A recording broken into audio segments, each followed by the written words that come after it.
بسم اللہ الرحمن الرحیم۔ السلام علیکم دوستو، دنیا بھر کی خبروں میں آج آپ سنیں گے، لیکن اس سے پہلے اگر ہو سکے تو لائک اور سبسکرائب کا بٹن ضرور دبا لیں۔ شکریہ۔ ایران نے کہا ہے کہ اسرائیل کے پاس نہ تو ایران پر حملے کا کوئی منصوبہ ہے اور نہ ہی صلاحیت ہے۔ ایران نے اسرائیل کے حملے کی دھمکی کے جواب میں کہا ہے کہ یہ نفسیات کی لڑائی ہے اور ہم جانتے ہیں کہ اسرائیل کے پاس نہ تو حملے کا کوئی منصوبہ ہے اور نہ ہی صلاحیت موجود ہے۔ صہیونی حکومت کے کچھ عہدیدار سمجھتے ہیں کہ امریکہ ان کی باتوں کو قبول کرے گا، لیکن امریکہ خود مختار ملک ہے جو اسرائیل کی نہیں سنے گا۔ اس سے قبل سابق صدر ٹرمپ نے اپنے یہودی داماد کی مدد سے اسرائیل سے اپنی ہر بات منوا لی اور اسرائیل کے ہاتھ کچھ نہ لگا۔ دوستو، یاد رہے کہ اسرائیلی آرمی کے سربراہ نے اپنے بیان میں کہا تھا کہ ایران پر حملوں کے نئے منصوبوں کی تیاری کا حکم دے دیا گیا ہے۔ امریکی صدر جو بائیڈن ایران کے ساتھ جوہری معاہدے کی بحالی سے باز رہیں۔ امریکہ میں حالیہ صدارتی انتخابات کے نتائج کو تسلیم کرنے سے انکاری حلقوں کی جانب سے ممکنہ داخلی تخریب کاری کا الرٹ جاری کیا گیا ہے۔ سابق صدر ٹرمپ کے حامیوں کا حملہ ہونے کے بعد اس حوالے سے پہلے بھی خبردار رہنے کا انتباہ جاری کیا جاتا رہا ہے۔ انتخابات کے نتائج کو مسترد کرنے والے افراد اور گروہوں کی جانب سے تشدد کی کارروائی ہو سکتی ہے۔ صدر جو بائیڈن کی تقریب حلف برداری میں غیر معمولی سیکیورٹی انتظامات کیے گئے تھے۔ تقریب کی سیکیورٹی کے لیے امریکی دارالحکومت میں مکمل کرفیو بھی نافذ کرنا پڑا تھا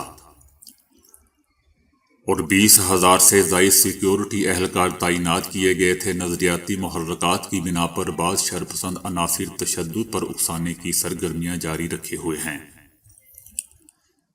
یہ وہی لوگ ہیں جو موجودہ حکومت کا قانونی اختیار تسلیم نہیں کرتے۔ پولیس کی جانب سے طاقت کے استعمال کو جواز بنا کر یہ گروہ کوئی بھی قدم اٹھا سکتے ہیں۔ نئے امریکی صدر نے دنیا بھر کے سربراہان مملکت کے ساتھ ٹیلی فونک رابطوں کے سلسلے میں روسی ہم منصب سے بھی گفتگو کی ہے۔ دونوں رہنماؤں کی گفتگو کا محور جوہری ہتھیاروں سے متعلق معاہدے سٹارٹ پر رہا۔ باراک اوباما دور میں ہونے والے دونوں ممالک کے درمیان اس معاہدے کی میعاد 6 فروری کو ختم ہو رہی ہے،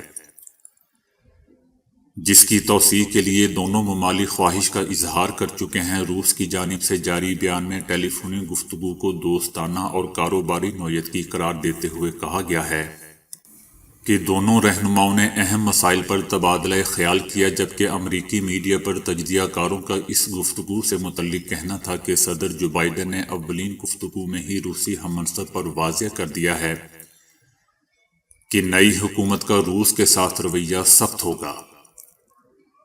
دوستو، یاد رہے کہ سابق صدر ٹرمپ روسی صدر کے ساتھ اچھے تعلقات پر کئی بار فخر کا اظہار کر چکے ہیں، جبکہ روسی صدر نے جو بائیڈن کی انتخابی فتح کو قبول کرنے میں تاخیر سے کام لیا تھا۔ بھارتی کرکٹ بورڈ کے صدر سوروو گنگولی کو طبیعت خراب ہونے پر ایک بار پھر ہاسپٹل میں داخل کروایا گیا ہے۔ سابق کپتان اور بائیں بازو سے کھیلنے والے دنیا کے بہترین اوپنر میں سے ایک سوروو گنگولی کو سینے میں تکلیف کے باعث دوبارہ ہاسپٹل میں داخل ہونا پڑا ہے۔ 48 سالہ سوروو گنگولی کی دل کی 3 شریانیں بند ہونے پر اسی ماہ اینجیوپلاسٹی ہوئی تھی۔ ہاسپٹل ذرائع کا کہنا ہے کہ مایا ناز کھلاڑی کے دوبارہ سے کیے گئے تمام ٹیسٹ نارمل آئے ہیں اور ECG میں بھی کوئی تبدیلی نہیں دیکھی گئی ہے، تاہم آئندہ 48 گھنٹوں میں دوبارہ اینجیوپلاسٹی کی جا سکتی ہے۔ بھارتی سپریم کورٹ نے سیف علی خان سمیت ویب سیریز تانڈو بنانے والوں کی گرفتاری روکنے سے ہاتھ اٹھا لیے ہیں۔ حکمران جماعت BJP کے کئی رہنماؤں اور ہندوؤں کی جانب سے فلم کے ہدایت کار سمیت پوری کاسٹ کے خلاف FIR بھی درج کروائی گئی ہے۔ FIR درج ہونے کے بعد ویب سیریز انتظامیہ نے سپریم کورٹ میں ضمانت قبل از گرفتاری کی درخواست دائر کی تھی، جس پر سپریم کورٹ نے بھی ہاتھ اٹھاتے ہوئے درخواست کو مسترد کر دیا ہے۔ ویب سیریز تانڈو کے فنکار اور انتظامیہ کے خلاف اب تک اتر پردیش میں 3 مقدمات درج کیے جا چکے ہیں۔ جبکہ دیگر ریاستوں میں بھی مقدمات درج ہیں۔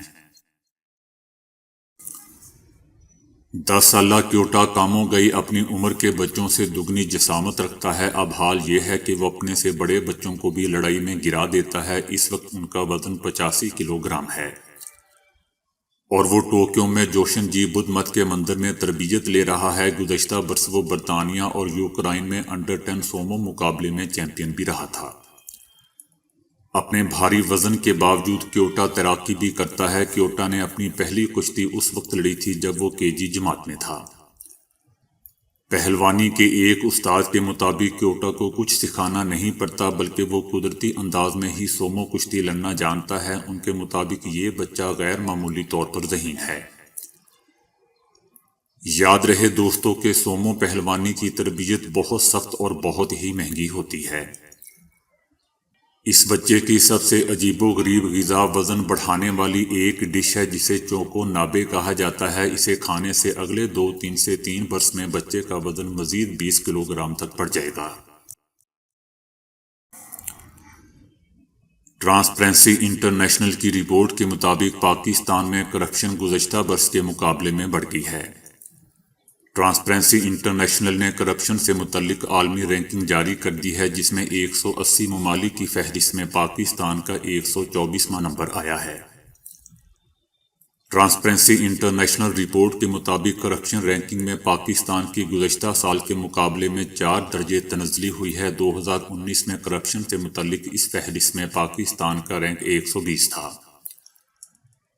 گزشتہ سال کرپشن کے خلاف پاکستان کا سکور ریٹ 31 رہا جبکہ بھارت کرپشن کے خلاف 40 سکور کے ساتھ 86 نمبر پر رہا۔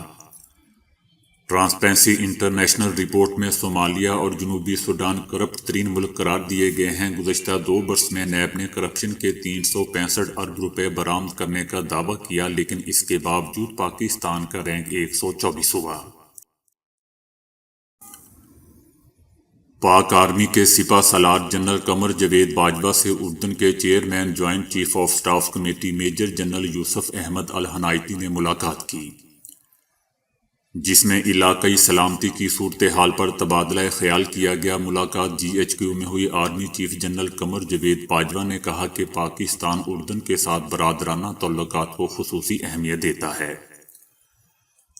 ہم اردن کی آرمی کے ساتھ دفاعی اور سیکیورٹی تعاون کا فروغ چاہتے ہیں۔ اردن کے chairman joint chief of staff نے پاک آرمی کی پیشہ ورانہ مہارت اور علاقائی امن و استحکام کی کوششوں کو بھی سراہا۔